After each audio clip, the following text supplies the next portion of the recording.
अर्धा माणूस होता, फुल पगार होता. आता फुल माणूस आहे आणि अर्धा पगार आहे.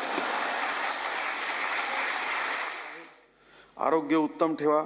आरोग्याचे 3 घटक आहेत. पहिला घटक म्हणजे आहार, दुसरा मी सांगितला विहार, आणि तिसरा म्हणजे निद्रा. शांत झोप, उत्तम झोप लागली पाहिजे. विहार म्हणजे व्यायाम पण आला. आजपर्यंत लवकर जात होते, लेट येत होते म्हणून व्यायामाला वेळ मिळत नव्हता. आता तक्रारीला काही कारण नाही. मला तर काळजी आहे, आमच्या भगिनी ज्या आलेल्या आहेत, बहिणी, त्या या क्षणी विचार करतायत की या बाबाजीचं आता मी करायचं काय. रोज सकाळी जात होता, एक डबा केलं की काम झालं. आला की आपलं वाढलं बिडलं काहीतरी, किती दमलात म्हटलं की काम झालं. आता काही गणवायची सोय नाही. आत्तापर्यंत माणूस अर्धाच मिळत होता. 12 तास, त्यात 9 तास झोपत होता, 1-2 तास आवरत होता, 1च तास बोलत होता. अर्धा माणूस होता, फुल पगार होता. आता फुल माणूस आहे आणि अर्धा पगार आहे.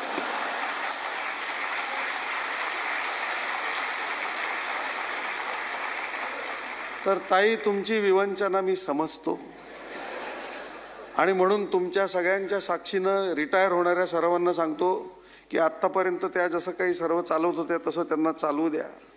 हे कुठून आलं, ते काय करते, एवढं कोणी घेतं का, हे असल्या भानगडी करू नका. शांतपणे जेवत होता तसंच जेवा. जास्त बडबड करायची, याला बोलव त्याला बोलव, त्रास द्यायचा नाही बिलकुल, आणि आनंदाने जगायचं.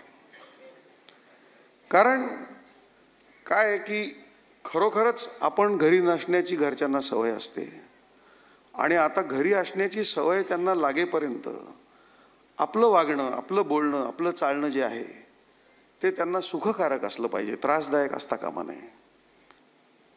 30-30, 35-35 वर्ष मुंबईमध्ये राहून, मुंबई पोलिसांची, नागरिकांची सेवा करून मुंबईमधल्या अनेक गोष्टी आपल्याला पाहिलेल्या नसतात. आपण मुंबईला, साऊथ मुंबईला हेरिटेज वॉक आहे, INS हमला आहे, जुहू चौपाटी आहे, इतक्या गोष्टी आहेत. काही ना काही राहून गेलेलं असतं, ते पूर्ण करा. महाराष्ट्र अतिशय सुंदर आहे, महाराष्ट्राचा सागर किनारा अतिशय सुंदर आहे, तिथे फिरायला जा. आनंद घ्या आणि आनंद द्या. जेवढा तुम्ही आनंद लोकांना द्याल तेवढा तुम्हाला पण मिळेल. आनंद ही एकच गोष्ट आहे की जी वाटून कमी होत नाही, वाढत जाते. आणि म्हणून जिथे जाल, जसे जाल, आनंदात राहा. तुम्ही त्या अनेक कमी भाग्यवान लोकांमध्ये आहात ज्यांना गॅरंटीड नोकरी असते, गॅरंटीड रिटायरमेंट असते. आज आपण एवढं सन्मानाने रिटायर होत आहे, हे देखील भाग्य आहे. आपले अनेक साथीदार या दिवशी रिटायर व्हायला पाहिजे होते, पण कदाचित काळाच्या पडद्याआड गेलेले आहेत. काही, कोणाला आरोग्याचा धोका झाला, कोणाला आणखीन काय झालं, काही ॲक्सिडेंटमध्ये पण आपले लोक जातात.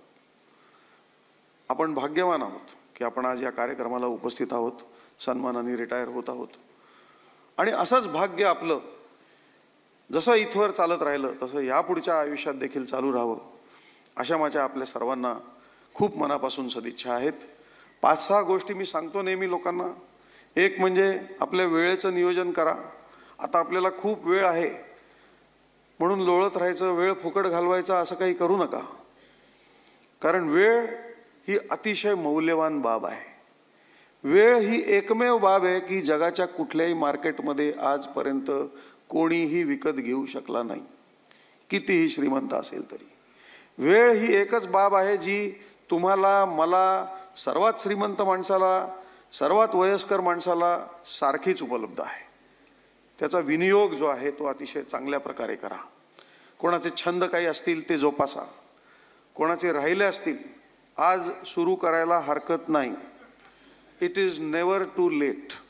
फक्त ते छंद जोपासायला सुरुवात करताना जी काही घरात काळजी घ्यायला पाहिजे, नाहीतर साहेबांनी सांगितलं आणि यांनी नवीनच उपद्व्याप सुरू केला असं मला नको व्हायला.